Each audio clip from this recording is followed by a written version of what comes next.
What is on top of the deck? What is on top of the deck? Oh, it's Lightning Helix! Oh my god!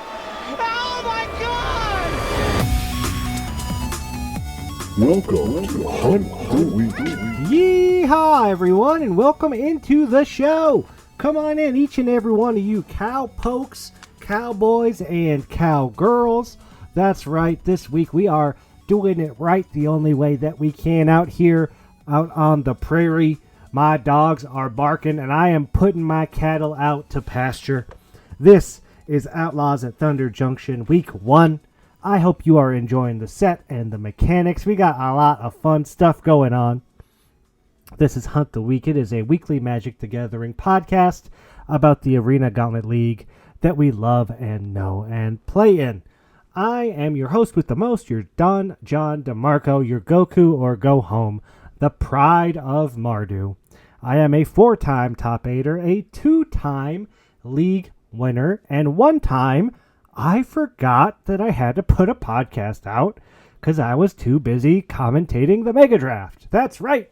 Yesterday, me and Miranda Black Canary, the Great Watcher, we got to watch and commentate on the Chaos 3 Mega Draft between the Discers and Offenders at Large. Discers came out on top. Who is surprised? Not me, not you, not nobody.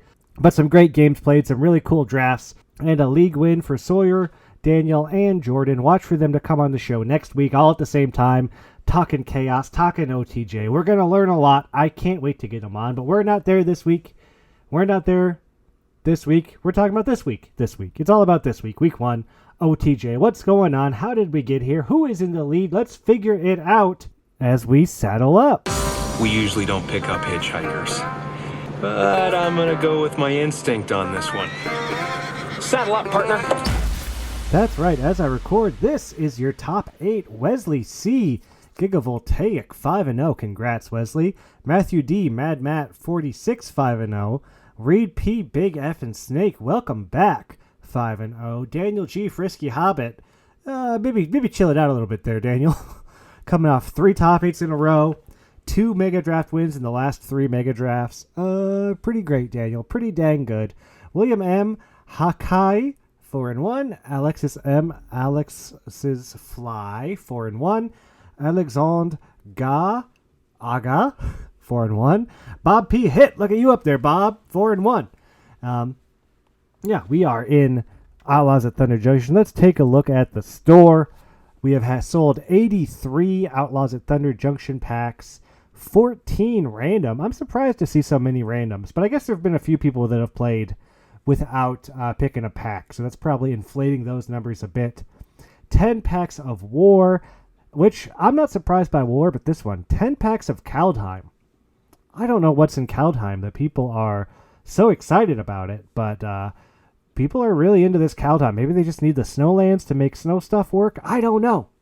But we have sold 123 non-random or OTJ packs.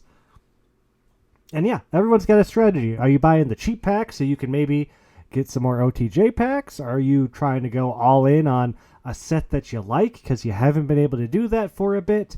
Maybe you just think sets are over or underpriced and you're trying to pick based on value?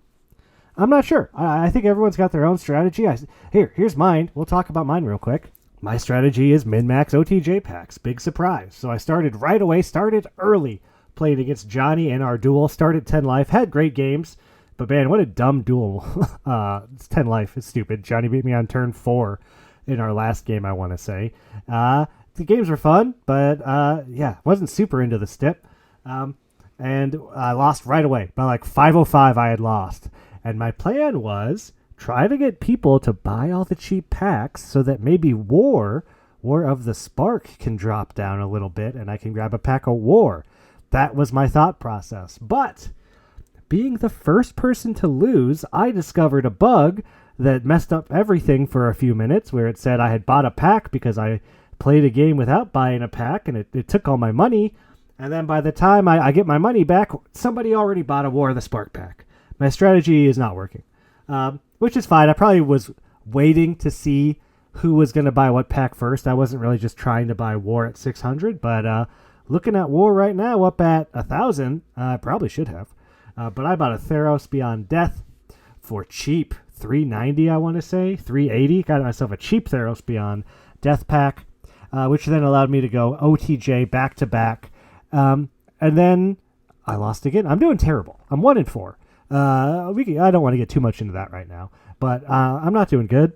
Outlaws at Thunder Junction packs are just too broken, and you can't really catch up when you're opening packs of Theros Beyond Death. As much as I love the sets, and how much as I love doing Chaos, and as great as I think the store is, like the store I think is working great. I think it's actually a really sweet system. Just wish OTJ, like if OTJ wasn't there, I think this would be awesome. But the fact that everyone started with OTJ, it's like too strong. The good pools are too good. The bad pools are having a really hard time. Like I could build a 2-color deck with 4 extra packs, and even that, it's still not very good. Like I want to get down to 2 colors, and I still don't think it's the right play, because then I lose all my power. I don't have the power to compete with these Outlaws at Thunder Junction packs, so I need to stay 3 colors. I got like bad fixing. There's just a lot of issues with sealed pools at the moment, I think. And then of course the catch-up mechanic is a little broken with the general store. But I do think the mechanics are working great. The store, I think, is working really great. I think it's really cool. I think people really enjoyed the betting. I couldn't bet. I only had just enough money to keep in case I lose my next match, so I wasn't able to do it, but the people that did looked like they had fun. The duels, I think they're cool. I think they're fun. I wish they weren't optional, and I also wish we chose better ones. Like, starting at 10 life was fine, but it's just like, that's not a deck building restriction, right? That's just try not to die to aggro or build your best aggro deck. This week we are on 52 card stud, so you have to play 4 different basic lands of 4 different types, like the 4 suits of cards. 4 islands, 4 swamps, 4 plains, 4 mountains, and then you can play whatever you want. But that's bizarre. It's just like 4 to 5 color stuff. Your whole deck is just riddled with lands you don't really want. Good on ya if you want to do it, but I just can't. I can't. I have to play Johnny next week in another duel anyway, and maybe I should do it because my deck's not very good, so maybe the duels are where I try and steal some games. But man, I need every ounce of winning that I can get at this point, and I don't know. I just don't like these. I don't like this one. This one just seems really coin flippy. Really, really coin flippy. But the betting, I think the bounties are really cool. I got to my 1 win. I got a bounty. Got to knock Chris York down a peg. Always feels good. And I'm telling you, I fought through a contagion engine. I fought through something else that was really good. Outlaws Merriment to get that win with my I couldn't believe it. But I think all the mechanics are really cool. I think everything the League Committee has done is really great. I just think the problems are these booster packs. You can't compare Outlaws at Thunder Junction to like any boosters on this set. You just like Outlaws at Thunder Junction, 3 mythics. Zendikar Rising. You know, like, really? We're trying to compete with Outlaws by opening up these non-broken sets. It's just very hard. And I don't know if it's the extra spot, the extra, list spot, or if it's just play boosters in general. There's been a lot of great discussion about it about the last week. I think we're all feeling it. I think we're all feeling that this one just doesn't feel right. This first week has felt off. At least I'm feeling it, but I'm also 1-4. Could just be me. But because of the discussions I'm seeing, I like to think that we're all noticing that something is just a little different in this league. And I don't know. Seems like a tough one. It really does. But I'm enjoying it. I hope to turn it around. I mean, starting 1-4. I mean, come on. I made that Kanza Tarkir Mega Draft by starting 2-3. 1-4. Pff, come at me, dude. Come at me. I do not mind. I will destroy you. I am Goku or go home. Do you know who I am? 4-time top 8er. 2-time league winner. 1 time forgot to put out a podcast. But I had a great guest on this week's show. I can't wait to tell you all about it. Let's go ahead and see if this town is big enough for the both of us. Listen, stranger. This town ain't big enough for the 2 of us. It ain't. That's right. I had on Brian G. Fadakin. Brian is a new player, but not new to the game, new to the server. He is an old school Magic playing guy. He is awesome. He is a great person to talk to. We talked before he came on the podcast. We played. He listened to the podcast before he even played his first match. This guy is a new player who came in, is adopting to the server, and I always like to see it, right? This guy, he could be around. I remember when Bob first came into the server, and I was like, oh, I I hope Bob sticks around, right? Bob's so great, and Bob is great. But now, and I had Brian on. I was like, oh, could Brian be a new Bob? I don't know. He seems like he's communicative. He's invested, and he's doing well. Starting 4-1. I had a great time talking to Brian. Go ahead and listen to my interview with him now. All right, everyone. Join me this week as we figure out if this town is big enough for the both of us with none other than Brian G, aka Fidakin98. Welcome to the show, Brian. Thank you. I'm thrilled to be here.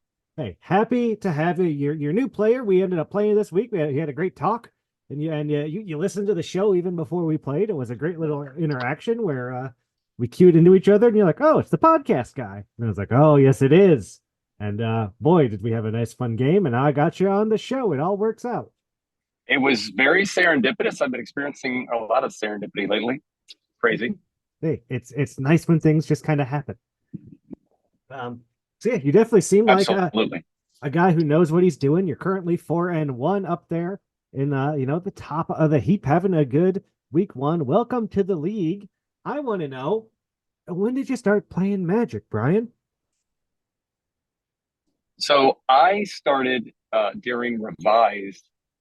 I should say I'm about to turn 48 years old, so that gives people an idea of where I'm coming from, I think.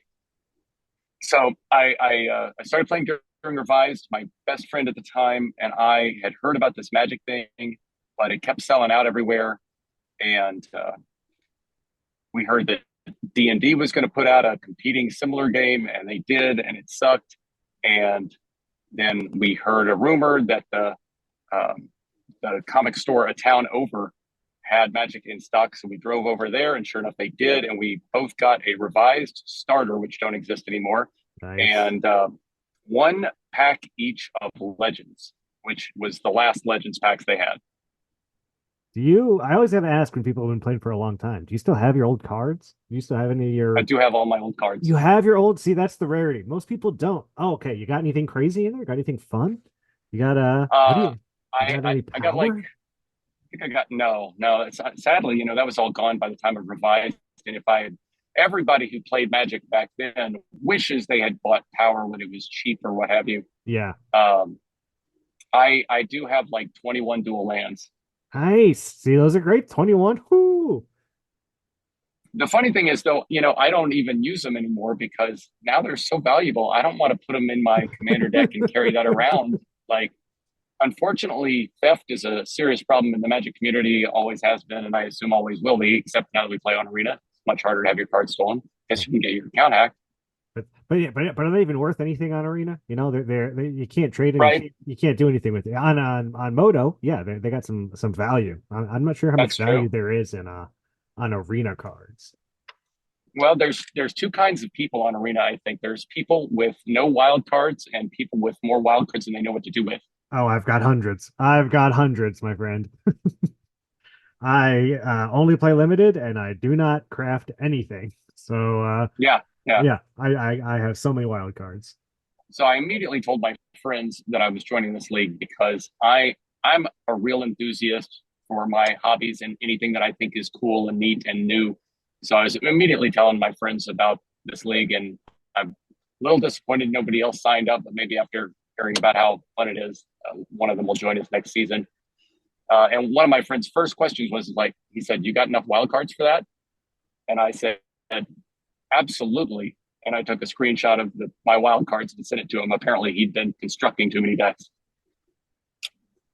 What I like to do, and this is my ultra gamer moment, is I don't even crack my vault. I let my vault fill up. I've been letting it fill up for years, and I have a small competition with Adam S. Wisma about who can get their vault up the highest. I think I'm over 9,000% right now. And he's at like 9,200%. He's like a little bit above me, and I can never catch him. But if I ever need them, they're there. But my goal is to never crack my vault, because I just like I said, I play limited. I only use wild cards for this thing, and even then, I have so much. Well, Brian, awesome. It's your first league. I want to know, how's it going? I mean, you're doing well, 4-1, great start. But Are you enjoying it? Is it working out the way you kind of wanted it to? How's your deck? What do you think of the mechanics and everything? Tell me all about it. So so far I'm loving it. It when I read about it that I would totally love it, and I do. And I think I really kind of get jazzed on people innovating in game design. I'm a big board gamer too, and I love to see people take existing technology and come up with new ways to have fun. So a lot of the cool little things that the league does, I think, are really interesting. The general store, I think, is, if I understand correctly, it's new for this league, and that's an interesting idea. Uh, to answer the general question, yeah, I'm having a great time, and everybody so far has been super cool. And that is something that you kind of wonder about. You try out a new community, you're like, am I going to vibe with these people? Are they going to be cool? Or maybe they're a little bit too aggro because they're too spiky. But everybody so far has been very cool. Yeah, it's a nice little community that we've got here. I mean, you do got your spikes, but you got your people that are also just here to have fun. You got your people that just want a deck build. You got your people that just want to, do their weird, crazy thing. And yeah, every league it's a different mechanic. The store is the new thing. You've also got the bounties and the betting. There's bets going on tonight on the feature matches. Oh yeah, So if you got time, I know you're not home at the moment, but if you haven't looked or had time, I think you got till, I don't know, 7 o'clock. You got like 5 or 6 hours still to get your bets in if you want to. I can't bet. I manage my money so poorly that if I lose any money, I can't buy an OTJ pack on my next loss. So I can't bet. Can't do it. well, speaking of money management, on the last podcast, which was my first podcast, I could have strangled you when you gave the strategy for buy the cheapest pack right off the bat so you can afford more OTJ in the future. And that was the strategy I was going to execute. And I was like, damn it, you got to keep those things secret. But then the pack that by coincidence, we both bought Theros Beyond Death. And last time I checked it, it only gone down like 100 gold since we bought it. So I guess not many people were on that strategy, and we could have waited. And actually, now that I see what the dynamics were, it was more correct to buy an OTJ pack immediately so that you would get a bump in the power level, presumably, of your deck immediately. And the earlier that your deck gets better, the more matches that applies to. So it's like, it's better to open your best cards early so that you have them longer. Yeah, definitely. That first getting a stronger packs earlier is just gonna be better. It's like playing your ramp cards. You want to play your ramp cards early so they help you Exactly. later. You don't be playing your mana rock on turn 7. It's a lot less useful. But I will say right now you can't buy a pack for under 500 as we record, and it's 1:30 Eastern on Monday. Theros Beyond Death is the cheapest at $570. So right now you can't even buy a pack and have enough to buy OTJ next time. Well, now I feel a little smarter. Yeah, so I mean it's kind of both, right? Like, yeah, the OTJ packs are so much better than every other pack. At least every other pack that's less than $1,000. Like OTJ is just so much, it's not even close. Right. But the people that bought packs early, like we may never see sub $500 packs again. It might not happen for the next 5 weeks. So maybe it was smart to because like I said, you only got one loss, and you must have got that one loss before when you could. Like that was actually probably the best time to get your loss, because you'll never have a chance to buy a pack that cheap for the rest of the league. Like you big brained it somehow. Right. My first loss was my first match, so I was like, oh man, is this how the league is going to go? No, that's okay. And actually, I did poorly in practice matches. I played like 2 practice matches before Friday, lost them both handily. I played one more practice match. I was actually still playing it when the league went live on Friday, and I did win that practice match, and I felt Nice. a little bit better. And I utilized the deck clinic thread to ask for some pointers on my deck, and I got a good number of helpful responses. And I think most people felt that I was on the right track with the way that I built it. And they suggested a couple card substitutions, and I played one more land, maybe even 2 more lands. And I did go up a land and make some of the card swaps they suggested. And it seems like that's worked out. One of the cards that they suggested specifically is one that gives -1/-1 to one of your opponent's creatures and +1/+1 to one of Oh yours. yeah, That card has been great.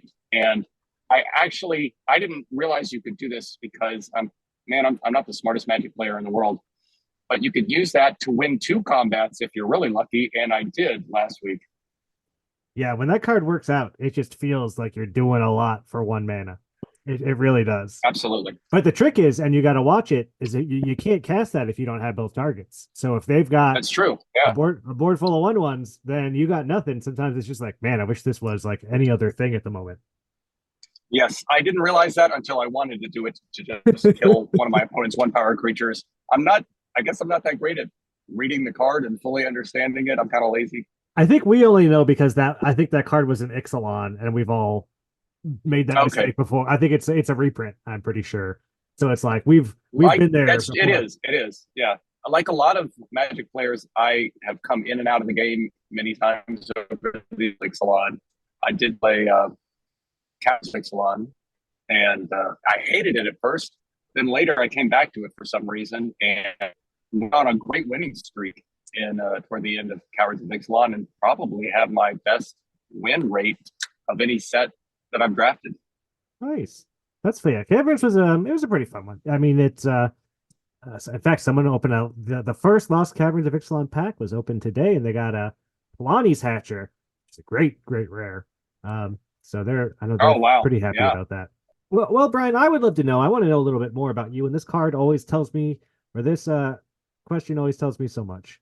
What is your favorite Magic card? All right, I thought about this pretty hard. I really enjoy a good tooth and nail. I mean, who doesn't want to tutor and put big stuff on the battlefield? I'm kind of a hybrid Spike Timmy, probably. I don't think I got very much Johnny in me. So going and getting 2 big creatures or just creatures that are going to help swing the game, right? And a creature that I specifically like that I don't see very many people use, and I looked it up before the podcast, and it's like 34 cents, is Magister of Worth. I don't know if you know that card. I do know that card because I somehow have like I know it because it's a mythic, and I somehow have like 4 or 5 foil copies of it, and they're all worth nothing. And I'm always like, oh, a foil mythic. Yeah. This has got to be worth something. And then no, it's not worth anything. I think I have the pre-release card, with the date on it from when Conspiracy launched, and they had a party at my local game store. And I put that card in a bunch of decks because if you combine that with Court of Calling, you got an instant speed draft.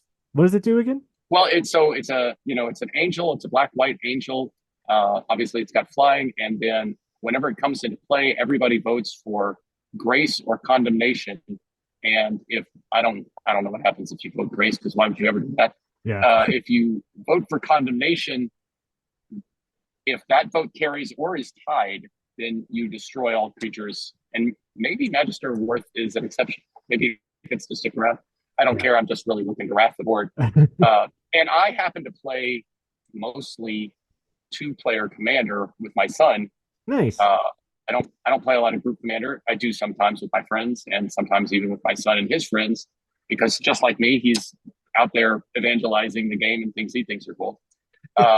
So when you're playing a 2-player game, you can always get condemnation because it's either both of you vote for it or the vote is tied. So it's kind of a little cheating that way because it's always a reliable wrap. Yeah, that's what makes the voting cards fun. Is because when you can kind of manipulate them to do what you want. Yeah, I haven't drafted Conspiracy since the release day, but I have had a box sitting in my closet. I'm one of those boxes in closet people, and I look forward to drafting it. My friends and I recently did a couple Baldur's Gate drafts, which I love that set. The whole Commander Legends thing to me has been fantastic, and one of these days soon, hopefully, we're going to go ahead and draft Conspiracy. Yeah, Conspiracy's it's an all-timer. I mean, if you like to draft, special draft set made just for drafting that like changes how the game plays. Oh, so cool, so fun. Wish they did more of that stuff. Because Conspiracy. I am dying for Gavin Verhey to tell us what. I'm dying for Gavin Verhey to tell us when the next multiplayer specific set is coming out, because I feel like on the pattern of releases they've had, maybe we should get one this summer, but maybe we're not. We'll see. Who knows? They release so much stuff, and it's all willy nilly these days. It seems you never know what's coming out or So when true. or why. So true. Well, Brian, this is a question I used to ask a lot. I think it's been over a year since I've asked this question. I gave it up. That you're a new player, and again, I'm getting to know you, so I want to know, what is your greatest Magic accomplishment? Okay, this one is very easy because I love it. I'll tell you a minor thing first, then I'll tell you the real answer. Because somebody said it could just be, maybe this is your example, it could just be, you opened a cool card or whatever. Yep. So, like I said, I've come in and out of Magic, and especially when I had children, and especially when they were young. But one Friday night, I went to my local game store, and that's another question that somebody has. I guess I'll answer that in turn. Anyway, I went to my local game, and I opened full Snapcaster Mage. Whoa. And I said, I'm pretty sure this is going to be worth some money. So I drafted that, put it immediately into a sleeve, and it has been in that same sleeve ever since then. I went home and put it into a top loader to keep it safe. And the funny thing is, I don't think that I have ever played any Snapcaster Mage in my life. Oh, I love a Snapcaster. Snapcaster is an all-time fave of mine. Oh, that's a good. In fact, I'll tell I mean, I love the value.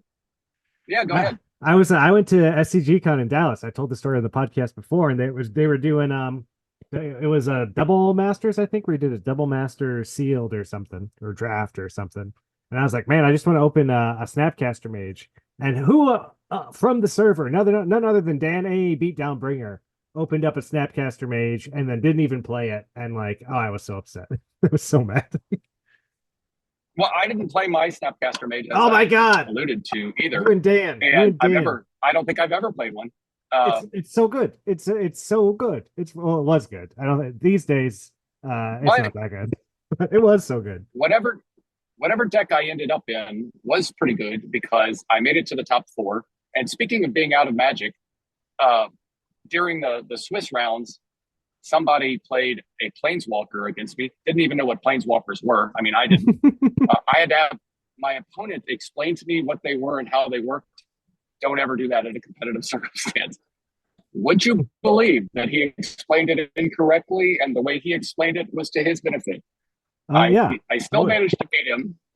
Yeah, I won anyway. And afterwards, I went and asked the owner. I'm like, how do these guys work? And the guy, he explained it to me. I was like, that's not what so and so said. And I think he called the other guy over there and straightened him out.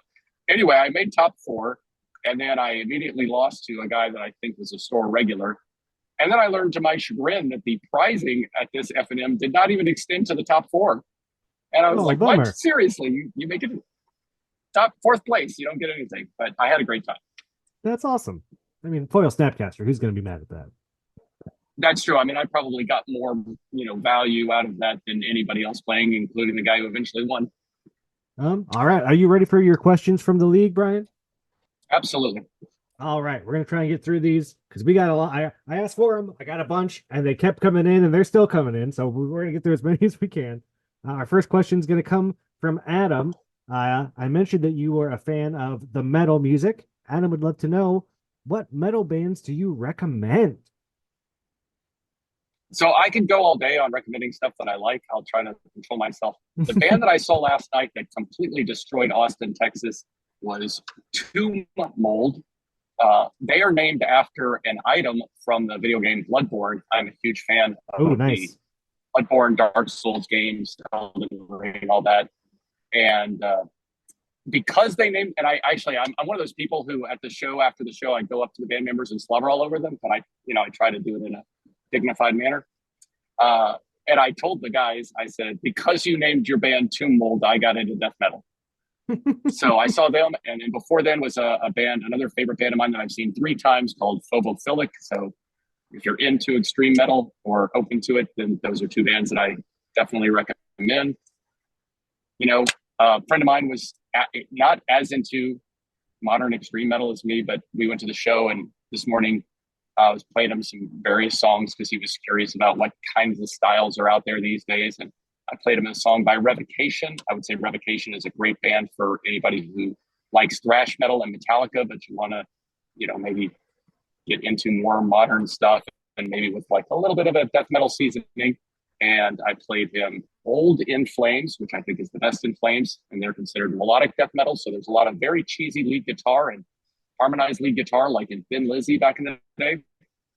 And I played him some power metal, which is basically kind of like thrash metal with extra cheese. And the band that I played for him was Holy Grail. I love it. A lot of good recommendations. I hope we got some metalheads in the Discord that come and start talking to you about metal. I could talk to you about Soulsborne games all day, but metal is a blind spot for me. Our next let me mention two other bands real quick. Yeah, go. I gotta give love to two Texas bands. These are the two bands I've seen live the most in my life. One, which is technically a metal band. I mean, they're definitely in the metal world. They're broken up for decades now. It's called Push Monkey. But if you want to hear something weird and different, and it's a melange of a bunch of different musical styles, go on Spotify or YouTube or whatever and listen to old Push Monkey stuff, especially the album Maze or the self-titled album. And then if you like anything country or you need some country to get in the OTJ mood, then listen to the old 97s. And they've been around for decades, but they're still going. I just saw them in December. Fantastic Texas country. They are more country than most things that are called country these days, but they're also kind of rock and roll. Awesome.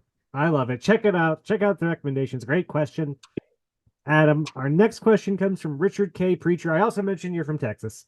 So Richard's loves to ask the food questions. Brisket or ribs? It is a very easy question. I don't think anybody in Texas who's going to keep their Texan card would say anything other than brisket. Although, ribs are great. And in Texas, we refer to brisket, ribs, and sausage as the Texas Trinity. Ooh. So if you're really going for the whole experience, you would get all three. Ooh. But no, I'm with you. It's brisket hands down. It's always brisket. Like brisket is. Amen. But it has to be good. I mean, bad brisket is very bad. It's true. Our next question comes from Jack H. Rackick, and he's a three-parter. One, how did you find the league? Somebody advertised it just a couple weeks ago on Reddit. I do tons of Reddit because there's a subreddit for every interest you've got, and I've got a lot of interest.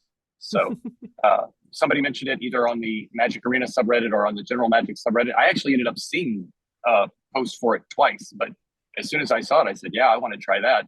And I've mentioned this in chat, but I have tried one other, similar but very different community, the Jank Diver cubing community also, uses a third-party website for drafting and deck building, and then wild cards to craft cards and plays games on Arena. So I've done one Peasant Cube draft with the Jank Diver community.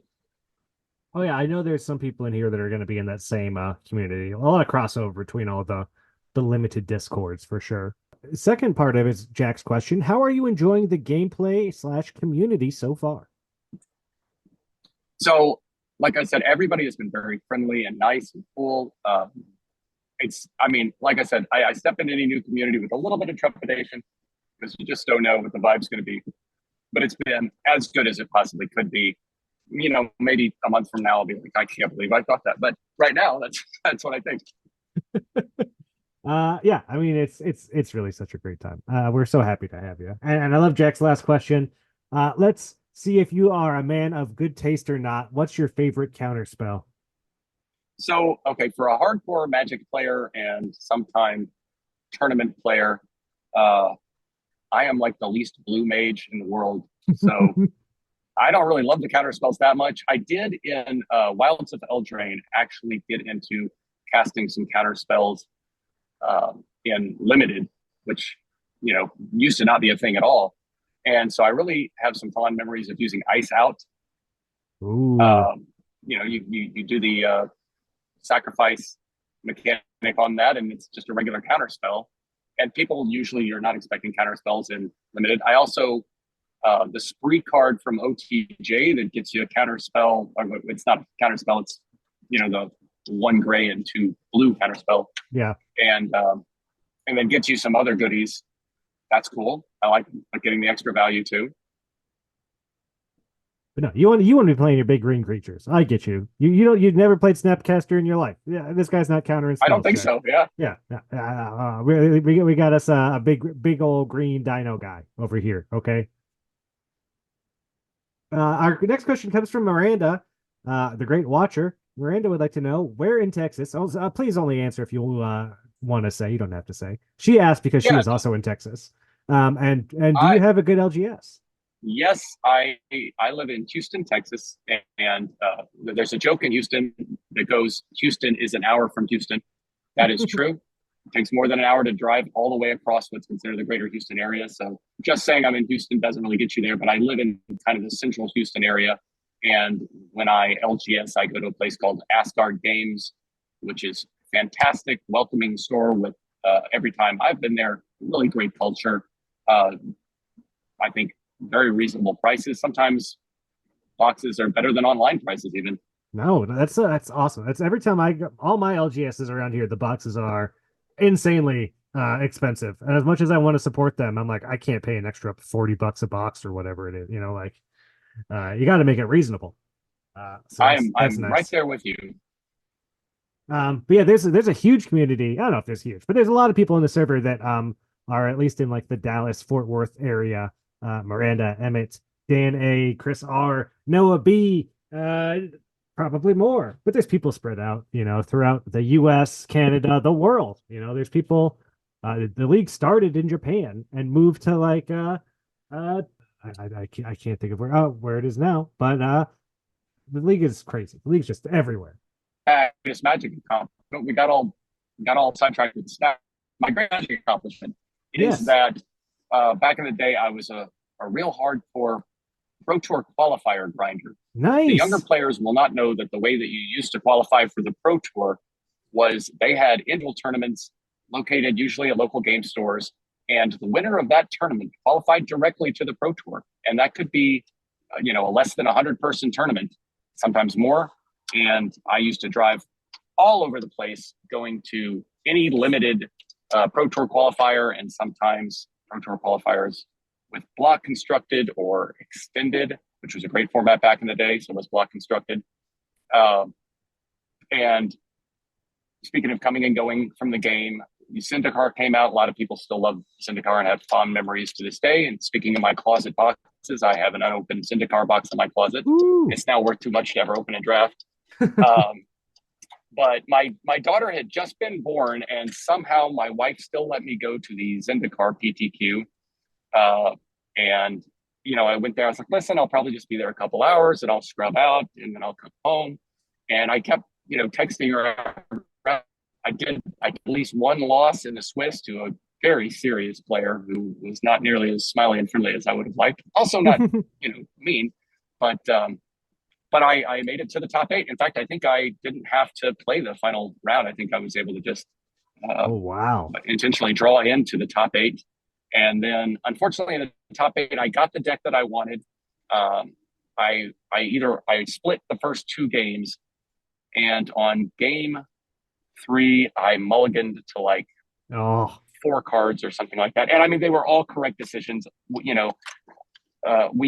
players, especially limited players, I think hate mulligans. But if you have truly unplayable hands for the biggest game that you've ever played in, you need to make the right decisions. And I've definitely skipped some mulligans I should have taken, but on that day, I'm pretty sure I made correct mulligans and ended up with a very small hand. And the guy who beat me went on to win the whole thing. So at least there's that. And there were prizes for getting top 8. So I walked away with some nice extra packs as IndyCar.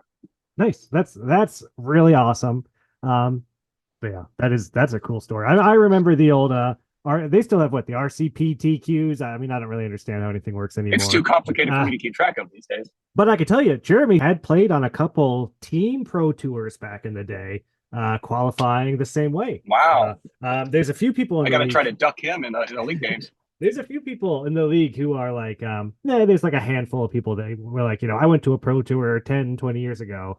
And there's a couple people on there now. Like, we always say Jordan, but Jordan's like a top 10, top 20, like MTG arena drafter or something. It's It's gross. It's very gross. I'm taking notes of who not to play. Got it.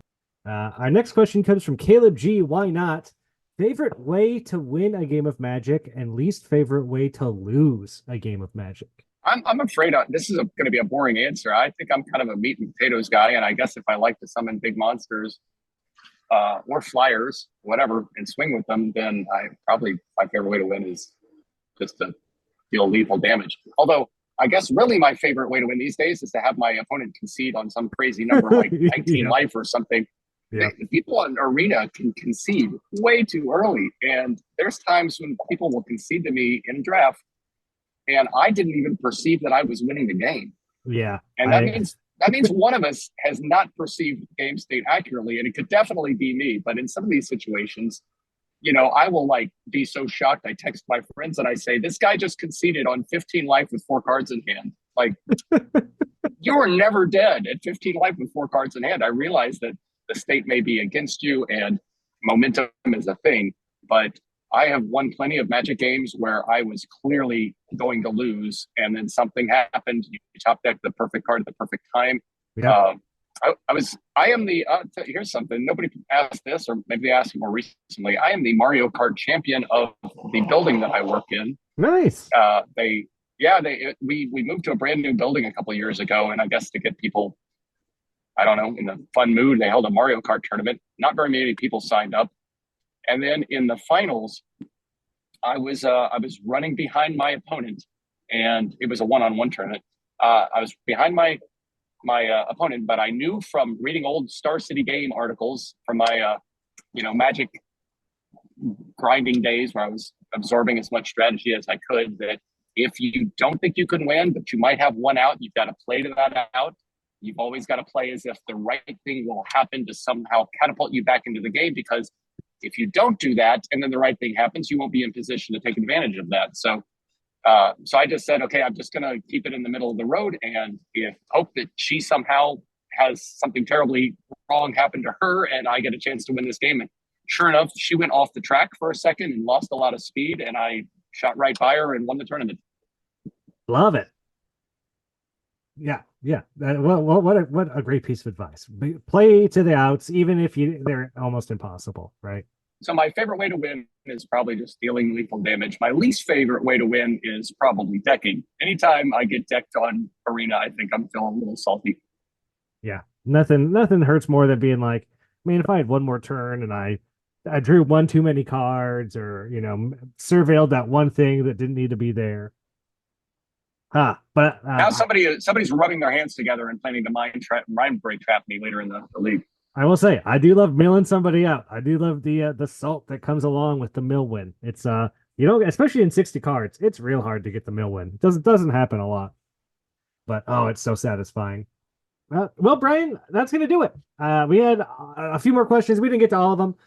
Sorry, everybody, but thank you all for asking them. I do appreciate all the questions. I know we got through a bunch. Brian, thank you so much for coming on the show and talking Magic, and also giving me a nice loss this week. I appreciate it. I appreciate everything you do. I welcome you to the league. We're so happy to have you, and I hope you keep on enjoying it and you keep on winning. Thank you so much. It's been great. I'm having a great time. Hopefully some of my IRL friends will join us next time. Great. That's how I came in. My friend came in, and now I'm here, and now I do a podcast, and that's just hey, it's all you get in and you get hooked. Oh, and it's addicting, I tell you. Yeah, it's great. The format is really, really cool. All right. Well, hey, you wait till the next one, because like I said, they're different all the time. And if you like game design, they're always pushing the envelope and pushing what's coming next. So good luck the rest of the way. Good luck, or congrats on the 4-1, and we'll see you out there on the battlefield. All right, thanks. Again, Brian was awesome, so cool. I hope you find some metalhead friends on the server. I hope some people jump out and we start seeing these different sects. Hey, you like metal? Yeah, I want like metal. Let's start talking about it. I love it when people give recommendations for things. And really, we had so many questions. We got through a lot of them. We couldn't get through all of them, but really, I do appreciate everyone asking them. So do not stop. I need the questions for the show to continue. But yeah, Outlaws of Thunder Junction, week 2, get ready. 52 card stud this week. Save your money, buy your packs. What are you looking for? You want random? You want OTJ? Are you one of those mommers? Even mom has dropped from. It's hard to compare mom to OTJ at that much money, right? Like, at what price does mom feel like it can compete with OTJ? I don't know. I'm going to say under 1,200. That's my guess. And our least taken pack is AKR. No, or LCI. LCI and AKR, both at 3 packs each. We'll see. We'll see if things continue that way. We'll see how the prices fluctuate going in the next few weeks. Until then, I hope you get to keep a good 7, and that shuffler is in your favor. Because if it's not, oh man, there's just so much powerful stuff. You need answers, you need your bombs, you need your snakeskin veil. You got to protect that bomb from their bomb. You know, how you doing it? What are you doing? And how many colors you playing? Because I think we're all basically still on 3. I don't know if anyone's running 2 colors yet. There's just too many gold cards and not enough cards in the pack for you to really go down to 2 colors quickly. Until then, I hope everyone is able to lasso up every bull that they find and get out there on the prairie. We'll see you here next week. Bye, everybody.